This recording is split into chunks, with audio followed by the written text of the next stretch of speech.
आत्मा के अंदर अनंत शक्ति विद्यमान है, किंतु शक्ति विद्यमान है। जब तक शक्ति उद्घाटित नहीं होगी तब तक उसकी क्या विशेषता है उसको समझना अत्यंत कठिन हो जाता है। ऐसा होता क्यों है और कब से हो रहा है? ये अनंत काल से यह परिणमन चल रहा है। यद्यपि स्वभाव से ऐसे भी कुछ द्रव्य हैं जिनका परिणमन स्वभाव रूप से ही होता है। धर्म द्रव्य, अधर्म द्रव्य, आकाश द्रव्य और काल द्रव्य, ऐसे चार द्रव्य हैं जिनका परिणमन स्वाभाविक रूप से होता है। अन्य द्रव्यों का प्रभाव इन द्रव्यों के ऊपर नहीं पड़ता, किंतु जीव द्रव्य यद्यपि जानना, देखना और संवेदन करना, जिसके अंदर वह अनन्य गुण है, चैतन्य गुण, इसके उपरांत भी वह गुण प्रभावित है। मोह के कारण यह प्रभाव पड़ रहा है। कार्तिकेय परीक्षा का स्वाध्याय चल रहा था और उसमें एक गाथा आई है और आपके सामने रख रहा हूँ कि काव्य अवुवा दी सदी पुग्गल कम्मान एरसी सत्ती केवल नान सहावो विनाश दो जाय जीवस।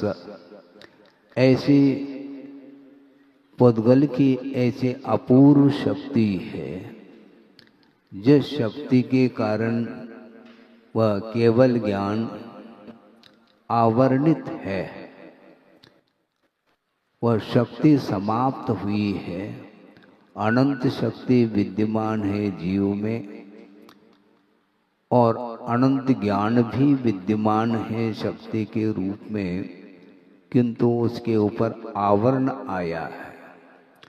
आवरण आया है, इसका अर्थ भी ये समझ लेना चाहिए कि पहले वह निरावरण होगा फिर बाद में आवरण आया हो, ऐसा नहीं, किंतु वह ज्ञान गुण अनंत काल से आवरणित ही है। उसको, उसके ऊपर जो आवरण आया है उसको हटाने का पुरुषार्थ हम और आपको करना है। और पंच कल्याणक महामहोत्सव के माध्यम से उस दृश्य को देखते हुए हम अपने आप के ऊपर पड़ा हुआ जो मोहजन्य आवरण है उस आवरण को भी दूर करना है। ज्ञान के ऊपर आवरण जो आता है वह ज्ञानावरणी कर्म माना जाता है, किंतु वस्तुतः ज्ञान को मात्र ज्ञानावरणी कर्म ही आवरणित नहीं करता, किंतु मोहनी कर्म का भी आवरण होता है। होता है क्या नहीं? इसलिए होता है कि मोहेन संवृतम ज्ञानम स्वभावम लभते नहीं मतः पुमान पदार्थानाम यथा मदन को द्रवैहि। इस प्रकार पूजपा स्वामी का भी कहना है। मोह से वह आच्छादित है ज्ञान, इसलिए वह आच्छादित ज्ञान को ही उसके ऊपर जो आवरण है उसको हटाना है, उसको अनावरण उसका करना है। साप्ताहिक प्रवचन होते हैं और आप लोगों के द्वारा चित्र का आवरण जो है उसका अनावरण आप लोग करते हैं। और अगले सप्ताह में पुनः उसके ऊपर आवरण आ जाता है। तो इस प्रकार नहीं करना, किंतु मोह का जो आवरण है वह अनंत काल के लिए वह आवरण हट जाए, इस प्रकार का हमें पुरुषार्थ करना है। बिना पुरुषार्थ के भाग्य के भरोसे आप बैठ जाओगे आंख मेच करके, तो कभी भी वह शक्ति उद्घाटित नहीं हो सकती है। इसलिए किस प्रकार एक महान आत्मा का जन्म होता है, किस प्रकार उसका विकास होता है, उसकी उन्नति कैसी होती है, किस प्रकार स्वाभाविक शक्ति उद्घाटित होती है, ये सारा सारा दृश्य पंच कल्याणिक के माध्यम से हम और आपको देखने को मिलेगा। साक्षात प्रभु का दर्शन इस पंचम काल में, कलिकाल में हम और आप नहीं कर सकते, किंतु आगम के आधार से विचार करते हैं तो आज भी विद्यमान 20 तीर्थंकर हैं। कहाँ पर हैं? विदेह क्षेत्र में, विदेश में नहीं, विदेह क्षेत्र में आज भी विद्यमान 20 तीर्थंकर हैं, जिनके माध्यम से असंख्य जीवों का कल्याण उनके थ्रू हो रहा है, उनके निमित्त से हो रहा है। किंतु पुरुषार्थ और अनिवार्य रहता है। बिना पुरुषार्थ के मात्र उनके सानिध्य को पाने मात्र से भी कल्याण नहीं हो सकता। इसलिए हम कहना ये चाह रहे हैं, कल्याणक होते हैं। एक और विशेष बात आपके सामने रखूं कि केवल ज्ञान की दृष्टि से सामान्य केवली और तीर्थंकर केवली, इन दोनों में कोई भी अंतर नहीं है। केवल ज्ञान की अपेक्षा से कहा गया है, अनंत चतुष्टय के धनी सामान्य केवली भी होते हैं और तीर्थकर केवली भी होते हैं। इन दोनों में अंतर किस बात को लेकर के है, यह जिज्ञासा उठ सकती है। उसका समाधान ये है कि श्री अर्थात लक्ष्मी, और वह लक्ष्मी दो तरह की होती है, एक बहिरंग लक्ष्मी और एक अंतरंग लक्ष्मी के रूप में स्वीकारा है। अंतरंग लक्ष्मी तो अनंत चतुष्टय के रूप में है, और बहिरंग लक्ष्मी जो है वह समोषण आदि के रूप में जो वैभव देखने को मिलता है, वह बहिरंग लक्ष्मी के रूप में स्वीकारा है। और वह बहिरंग लक्ष्मी ही तीर्थंकर का वह वैभव माना जाता है। सामान्य केवली के लिए वह वैभव प्राप्त नहीं होता। तो आप क्या बनना चाहते हैं? सामान्य केवली बनना चाहते हैं कि तीर्थंकर केवली? क्या है आपका भाव है? महाराज हम तीर्थंकर केवली बनना चाहते हैं। भैया कोई भी केवली बनो, केवली तो बनो। और मैं 2-4 दिन पूर्व में भी बात रखी थी, प्रवचन के दौरान प्रसंग बनाया था। उसी प्रसंग को आपके सामने इसलिए रख रहा हूँ कि कुछ बाहर के लोग भी सभा में उपस्थित हैं, वो भी इस बात को सुन लें कि गुरुदेव ने एक बार कहा था कि मुझे तीर्थंकर बनने का कोई भी विकल्प नहीं है। सुन रहे हैं आप? उन्होंने ये कहा कि मुझे तीर्थंकर बनने का कोई भी विकल्प नहीं, किंतु तीर्थंकर के समोशरण में एक कोने में मुझे जगह मिल जाए, मुझे पर्याप्त है। दृष्टि देखो, गुरुदेव की दृष्टि किस ओर जा रही है। वो अपने आप को लघु सिद्ध कर रहे हैं। तीर्थंकर और सामान्य ये क्या वस्तु है? विशेष और सामान्य ये विकल्प है वस्तुतः। सामान्य में विकल्प नहीं, विशेष में विकल्प सामने आता है। ये वीआईपी है, सुन रहे हैं। सामान्य सभा में सब बैठे हैं और कुछ लोग मुख्य अतिथि के रूप में उपस्थित होते हैं, तो अपने आप को क्या महसूस करते हैं? वीआईपी के रूप में। किंतु वस्तुतः देखा जाए धर्म सभा में प्रभु जहां पर विराजमान है वहां पर चक्रवर्ती और सामान्य जनता सब में समानता है, इक्वलिटी है।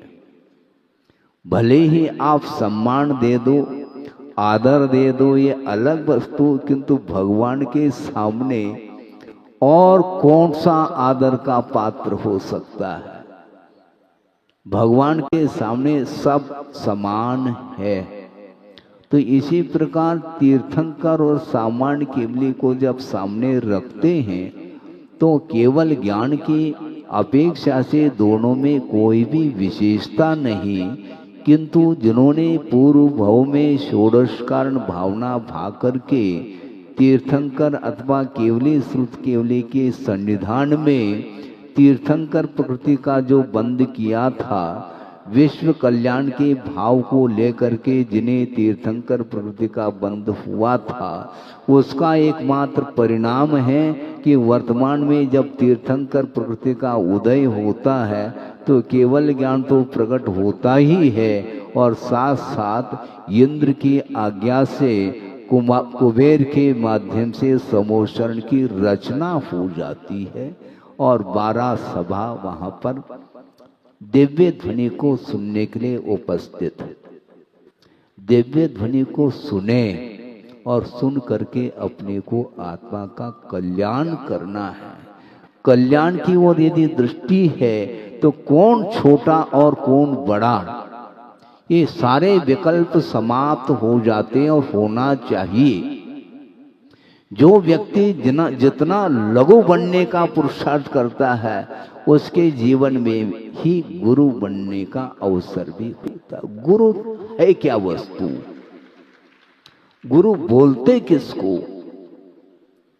ज्ञान ध्यान तपो रक्त तपस्वी स प्रशस्यते। इस प्रकार आचार्य समंतभद्र स्वामी रत्नकर्ण श्रावकाचार्य के अंदर इस पंक्ति को दिया है। जो आरंभ परिग्रह विषय की आशा से मुक्त, आरंभ और परिग्रह से मुक्त और निरंतर ज्ञान और ध्यान में ही जिनकी दृष्टि, जिनका उपयोग केंद्रित है, उसको तपस्वी बोलते हैं। उसी को गुरु के रूप में स्वीकारा है। इसलिए हमें उस पद को प्राप्त करना है। कौन सा पद है? मोक्ष फल प्राप्तये। आप लोग पूजन करते हो, मोक्ष फल की प्राप्ति के लिए फलम निर्वपामि इति स्वाहा ऐसा बोलते हैं। क्या आपको प्राप्त करना है? मोक्ष फल को प्राप्त करना है ना। तो अभी यहाँ से कहाँ जाएंगे आप? कहाँ जाना चाहते हैं? मोक्ष जाना चाहते हैं कि कहाँ? महाराज अभी तो हम जहाँ से आए वहीं जाना चाहते हैं। कहाँ जाना चाहते हैं आप? जहाँ से आए हैं वहीं महाराज। किंतु आचार्य कहते हैं निज घर आने के लिए आपको पुरुषार्थ करना है। और निज घर वस्तुतः न नागपुर है, न भोपाल है, न आगरा है, न और कोई नगर है, किंतु निज घर का अर्थ अपने आत्मा में प्रवेश पाना, यह निज घर माना जाता है। इसलिए पंच कल्याणक महोत्सव शायद कल से प्रारंभ होंगे और प्रभु के कल्याणक एक एक दिन में उनके कल्याण किस रूप में मनाने के लिए इंद्र उपस्थित होता है। पूरे अपने परिवार के साथ उपस्थित होकर के वो आनंद का अनुभव करता है। महोत्सव महान उत्सव मनाता है। और आप लोगों का आनंद कब आता है? महाराज जब विवाह संबंध होता है उस समय एक अलग ही क्वालिटी का आनंद आता है। लेकिन ये ध्यान रखो, वह संबंध वह बंधन के लिए कारण है, और बंधन से मुक्त होना है तो विवाह संबंध से अपने आप को पृथक करना पड़ेगा। संसारी प्राणी अकेला रहना पसंद नहीं करता। उसके भाग्य में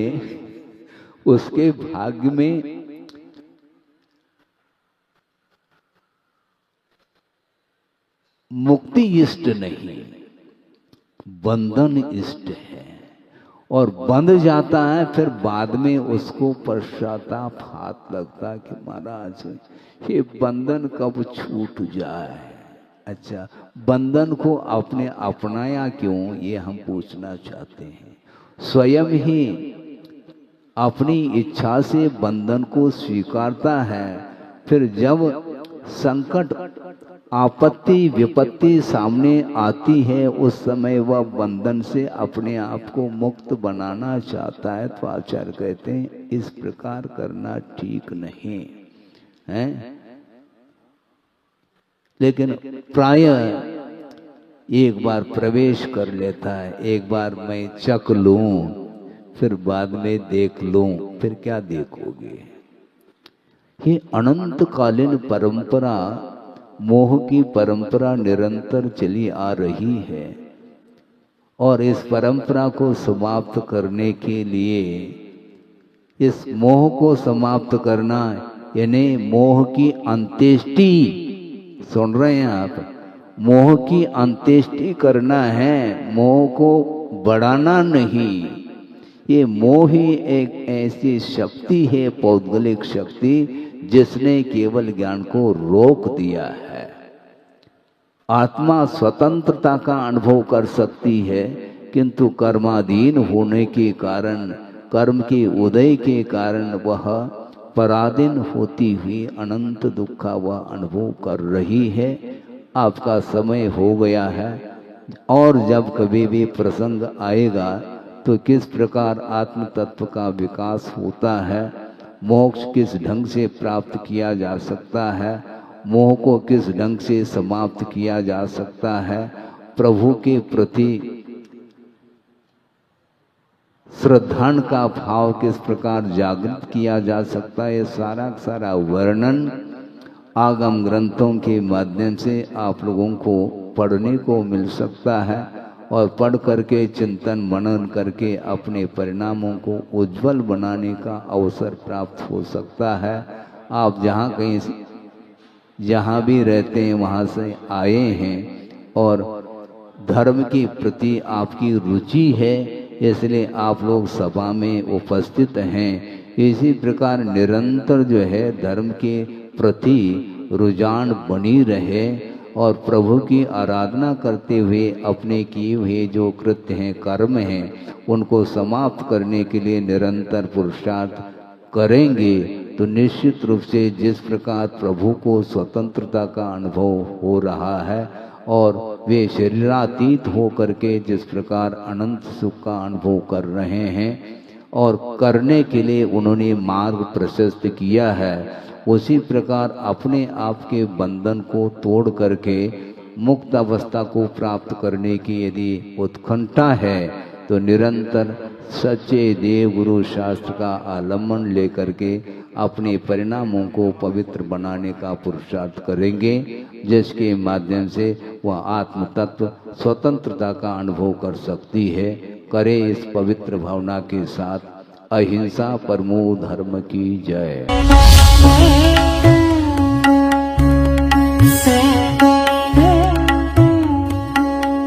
आत्मा के अंदर अनंत शक्ति विद्यमान है, किंतु शक्ति विद्यमान है। जब तक शक्ति उद्घाटित नहीं होगी तब तक उसकी क्या विशेषता है उसको समझना अत्यंत कठिन हो जाता है। ऐसा होता क्यों है और कब से हो रहा है?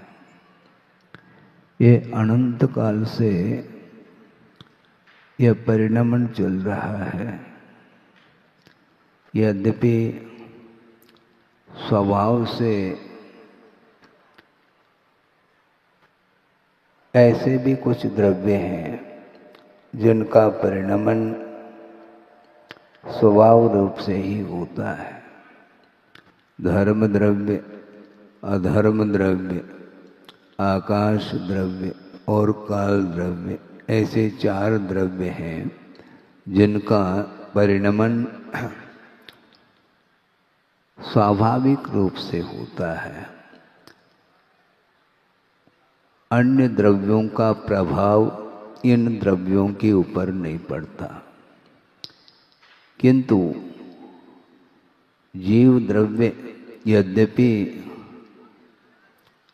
जानना, देखना और संवेदन करना,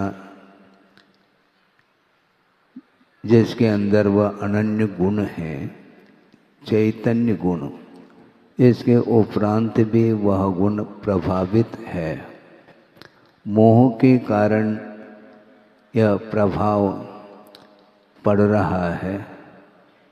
कार्तिकेय परीक्षा का स्वाध्याय चल रहा था और उसमें एक गाथा आई है और आपके सामने रख रहा हूँ कि काव्य अवुवा दी सदी पुग्गल कम्मान एरसी सत्ती केवल नान सहावो विनाश सिदो जाय जीवस्स। ऐसी पुद्गल की ऐसी अपूर्व शक्ति है जिस शक्ति के कारण वह केवल ज्ञान आवर्णित है, वह शक्ति समाप्त हुई है। अनंत शक्ति विद्यमान है जीव में और अनंत ज्ञान भी विद्यमान है शक्ति के रूप में, किंतु उसके ऊपर आवरण आया है। आवरण आया है, इसका अर्थ भी ये समझ लेना चाहिए कि पहले वह निरावरण होगा फिर बाद में आवरण आया हो, ऐसा नहीं, किंतु वह ज्ञान गुण अनंत काल से आवर्णित ही है। उसको, उसके ऊपर जो आवरण आया है उसको हटाने का पुरुषार्थ हम और आपको करना है। और पंच कल्याणक महामहोत्सव के माध्यम से उस दृश्य को देखते हुए हम अपने आप के ऊपर पड़ा हुआ जो मोहजन्य आवरण है, उस आवरण को भी दूर करना है। ज्ञान के ऊपर आवरण जो आता है वह ज्ञानावरणी कर्म माना जाता है, किंतु वस्तुतः ज्ञान को मात्र ज्ञानावरणी कर्म ही आवरणित नहीं करता, किंतु मोहनी कर्म का भी आवरण होता है। होता है क्या नहीं? इसलिए होता है कि मोहेन संवृतम ज्ञानम स्वभावम लभते नहीं मतः पुमान पदार्थानाम यथा मदन को द्रवैहि। इस प्रकार पूजपाद स्वामी का भी कहना है। मोह से वह आच्छादित है ज्ञान, इसलिए वह आच्छादित ज्ञान को ही, उसके ऊपर जो आवरण है उसको हटाना है, उसको अनावरण उसका करना है।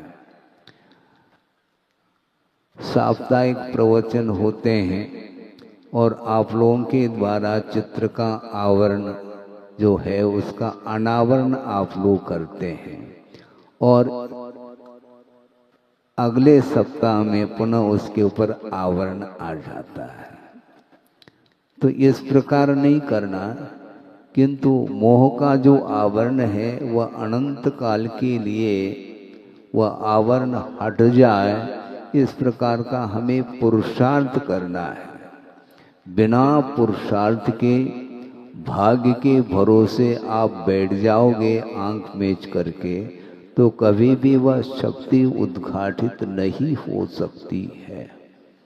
इसलिए किस प्रकार एक महान आत्मा का जन्म होता है, किस प्रकार उसका विकास होता है, उसकी उन्नति कैसी होती है, किस प्रकार स्वाभाविक शक्ति उद्घाटित होती है, ये सारा सारा दृश्य पंच कल्याणिक के माध्यम से हम और आपको देखने को मिलेगा। साक्षात प्रभु का दर्शन इस पंचम काल में, कलिकाल में हम और आप नहीं कर सकते, किंतु आगम के आधार से विचार करते हैं तो आज भी विद्यमान 20 तीर्थंकर हैं। कहाँ पर हैं? विदेह क्षेत्र में हैं, विदेश में नहीं। विदेह क्षेत्र में आज भी विद्यमान 20 तीर्थंकर हैं, जिनके माध्यम से असंख्य जीवों का कल्याण उनके थ्रू हो रहा है, उनके निमित्त से हो रहा है। किंतु पुरुषार्थ और अनिवार्य रहता है। बिना पुरुषार्थ के मात्र उनके सानिध्य को पाने मात्र से भी कल्याण नहीं हो सकता। इसलिए हम कहना ये चाह रहे हैं, कल्याणक होते हैं। एक और विशेष बात आपके सामने रखूं कि केवल ज्ञान की दृष्टि से सामान्य केवली और तीर्थंकर केवली, इन दोनों में कोई भी अंतर नहीं है। केवल ज्ञान की अपेक्षा से कहा गया है, अनंत चतुष्टय के धनी सामान्य केवली भी होते हैं और तीर्थकर केवली भी होते हैं। इन दोनों में अंतर किस बात को लेकर के है, यह जिज्ञासा उठ सकती है। उसका समाधान ये है कि श्री अर्थात लक्ष्मी, और वह लक्ष्मी दो तरह की होती है, एक बहिरंग लक्ष्मी और एक अंतरंग लक्ष्मी के रूप में स्वीकारा है। अंतरंग लक्ष्मी तो अनंत चतुष्टय के रूप में है और बहिरंग लक्ष्मी जो है वह समोषण आदि के रूप में जो वैभव देखने को मिलता है वह बहिरंग लक्ष्मी के रूप में स्वीकारा है। और वह बहिरंग लक्ष्मी ही तीर्थंकर का वह वैभव माना जाता है। सामान्य केवली के लिए वह वैभव प्राप्त नहीं होता। तो आप क्या बनना चाहते हैं? सामान्य केवली बनना चाहते हैं कि तीर्थंकर केवली? क्या है आपका भाव है? महाराज हम तीर्थंकर केवली बनना चाहते हैं। भैया कोई भी केवली बनो, केवली तो बनो। और मैं 2-4 दिन पूर्व में भी बात रखी थी, प्रवचन के दौरान प्रसंग बनाया था। उसी प्रसंग को आपके सामने इसलिए रख रहा हूँ कि कुछ बाहर के लोग भी सभा में उपस्थित हैं, वो भी इस बात को सुन लें कि गुरुदेव ने एक बार कहा था कि मुझे तीर्थंकर बनने का कोई भी विकल्प नहीं है। सुन रहे हैं आप? उन्होंने ये कहा कि मुझे तीर्थंकर बनने का कोई भी विकल्प नहीं, किंतु तीर्थंकर के समूह शरण में एक कोने में मुझे जगह मिल जाए मुझे पर्याप्त है। दृष्टि देखो, गुरुदेव की दृष्टि किस ओर जा रही है। वो अपने आप को लघु सिद्ध कर रहे हैं। तीर्थंकर और सामान्य ये क्या वस्तु है? विशेष और सामान्य ये विकल्प है। वस्तुतः सामान्य में विकल्प नहीं, विशेष में विकल्प सामने आता है। ये वीआईपी है। सुन रहे हैं? सामान्य सभा में सब बैठे हैं और कुछ लोग मुख्य अतिथि के रूप में उपस्थित होते हैं, तो अपने आप को क्या महसूस करते हैं? वीआईपी के रूप में, किंतु वस्तुतः देखा जाए धर्म सभा में प्रभु जहां पर विराजमान है वहां पर चक्रवर्ती और सामान्य जनता सब में समानता है, इक्वलिटी है। भले ही आप सम्मान दे दो, आदर दे दो, ये अलग वस्तु, किंतु भगवान के सामने और कौन सा आदर का पात्र हो सकता है? भगवान के सामने सब समान है।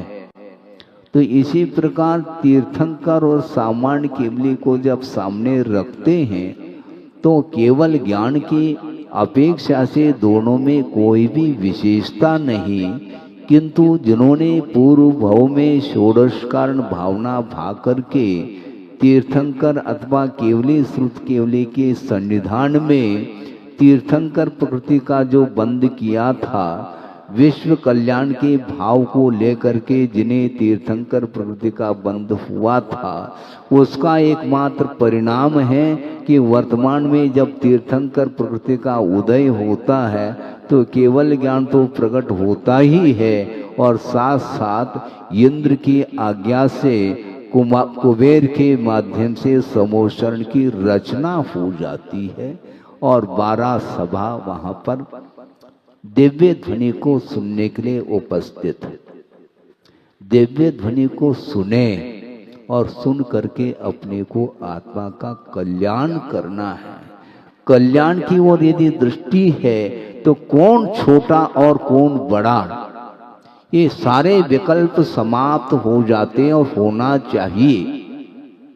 जो व्यक्ति जितना लघु बनने का पुरुषार्थ करता है उसके जीवन में ही गुरु बनने का अवसर भी होता है। गुरु है क्या वस्तु? गुरु बोलते किसको? ज्ञान ध्यान तपो रक्त तपस्वी स प्रशस्यते। इस प्रकार आचार्य समंतभद्र स्वामी रत्नकर्ण श्रावकाचार्य के अंदर इस पंक्ति को दिया है। जो आरंभ परिग्रह विषय की आशा से मुक्त, आरंभ और परिग्रह से मुक्त और निरंतर ज्ञान और ध्यान में ही जिनकी दृष्टि, जिनका उपयोग केंद्रित है, उसको तपस्वी बोलते हैं, उसी को गुरु के रूप में स्वीकारा है। इसलिए हमें उस पद को प्राप्त करना है। कौन सा पद है? मोक्ष फल प्राप्तये। आप लोग पूजन करते हो, मोक्ष फल की प्राप्ति के लिए फलम निर्वपामि इति स्वाहा ऐसा बोलते हैं। क्या आपको प्राप्त करना है? मोक्ष फल को प्राप्त करना है ना। तो अभी यहाँ से कहाँ जाएंगे आप? कहाँ जाना चाहते हैं? मोक्ष जाना चाहते हैं कि कहाँ? महाराज अभी तो हम जहां से आए वहीं जाना चाहते हैं। कहाँ जाना चाहते हैं आप? जहां से आए वहीं महाराज। किंतु आचार्य कहते हैं निज घर आने के लिए आपको पुरुषार्थ करना है। और निज घर वस्तुतः न नागपुर है, न भोपाल है, न आगरा है, न और कोई नगर है, किंतु निज घर का अर्थ अपने आत्मा में प्रवेश पाना, यह निज घर माना जाता है। इसलिए पंच कल्याणक महोत्सव शायद कल से प्रारंभ होंगे और प्रभु के कल्याणक एक एक दिन में उनके कल्याण किस रूप में मनाने के लिए इंद्र उपस्थित होता है। पूरे अपने परिवार के साथ उपस्थित होकर के वो आनंद का अनुभव करता है। महोत्सव, महान उत्सव मनाता है। और आप लोगों का आनंद कब आता है? महाराज जब विवाह संबंध होता है उस समय एक अलग ही क्वालिटी का आनंद आता है। लेकिन ये ध्यान रखो, वह संबंध वह बंधन के लिए कारण है और बंधन से मुक्त होना है तो विवाह संबंध से अपने आप को पृथक करना पड़ेगा। संसारी प्राणी अकेला रहना पसंद नहीं करता। उसके भाग्य में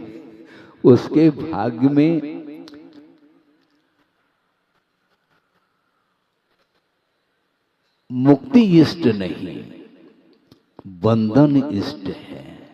और बंध जाता है, फिर बाद में उसको पश्चाताप हाथ लगता है कि महाराज ये बंधन कब छूट जाए। अच्छा, बंधन को आपने अपनाया क्यों, ये हम पूछना चाहते हैं। स्वयं ही अपनी इच्छा से बंधन को स्वीकारता है, फिर जब संकट आपत्ति विपत्ति सामने आती है, उस समय वह बंधन से अपने आप को मुक्त बनाना चाहता है। तो आचार्य कहते हैं इस प्रकार करना ठीक नहीं है। लेकिन प्रायः एक बार प्रवेश कर लेता है, एक बार मैं चख लूं, फिर बाद में देख लूं, फिर क्या देखोगे। ये अनंतकालीन परंपरा, मोह की परंपरा निरंतर चली आ रही है। और इस परंपरा को समाप्त करने के लिए, इस मोह को समाप्त करना यानी मोह की अंत्येष्टि, सुन रहे हैं आप, मोह की अंत्येष्टि करना है, मोह को बढ़ाना नहीं। ये मोह ही एक ऐसी शक्ति है, पौद्गलिक शक्ति, जिसने केवल ज्ञान को रोक दिया है। आत्मा स्वतंत्रता का अनुभव कर सकती है, किंतु कर्माधीन होने के कारण, कर्म के उदय के कारण वह पराधीन होती हुई अनंत दुख का वह अनुभव कर रही है। आपका समय हो गया है, और जब कभी भी प्रसंग आएगा तो किस प्रकार आत्म तत्व का विकास होता है, मोक्ष किस ढंग से प्राप्त किया जा सकता है, मोह को किस ढंग से समाप्त किया जा सकता है, प्रभु के प्रति श्रद्धा का भाव किस प्रकार जागृत किया जा सकता है, ये सारा वर्णन आगम ग्रंथों के माध्यम से आप लोगों को पढ़ने को मिल सकता है। और पढ़ करके चिंतन मनन करके अपने परिणामों को उज्जवल बनाने का अवसर प्राप्त हो सकता है। आप जहाँ भी रहते हैं वहाँ से आए हैं और धर्म के प्रति आपकी रुचि है, इसलिए आप लोग सभा में उपस्थित हैं। इसी प्रकार निरंतर जो है धर्म के प्रति रुझान बनी रहे और प्रभु की आराधना करते हुए अपने किए हुए जो कृत्य हैं, कर्म हैं, उनको समाप्त करने के लिए निरंतर पुरुषार्थ करेंगे तो निश्चित रूप से जिस प्रकार प्रभु को स्वतंत्रता का अनुभव हो रहा है और वे शरीरातीत हो करके जिस प्रकार अनंत सुख का अनुभव कर रहे हैं और करने के लिए उन्होंने मार्ग प्रशस्त किया है, उसी प्रकार अपने आप के बंधन को तोड़ करके मुक्त अवस्था को प्राप्त करने की यदि उत्कंठा है तो निरंतर सच्चे देव गुरु शास्त्र का आलम्बन लेकर के अपने परिणामों को पवित्र बनाने का पुरुषार्थ करेंगे, जिसके माध्यम से वह आत्म तत्व स्वतंत्रता का अनुभव कर सकती है। करे इस पवित्र भावना के साथ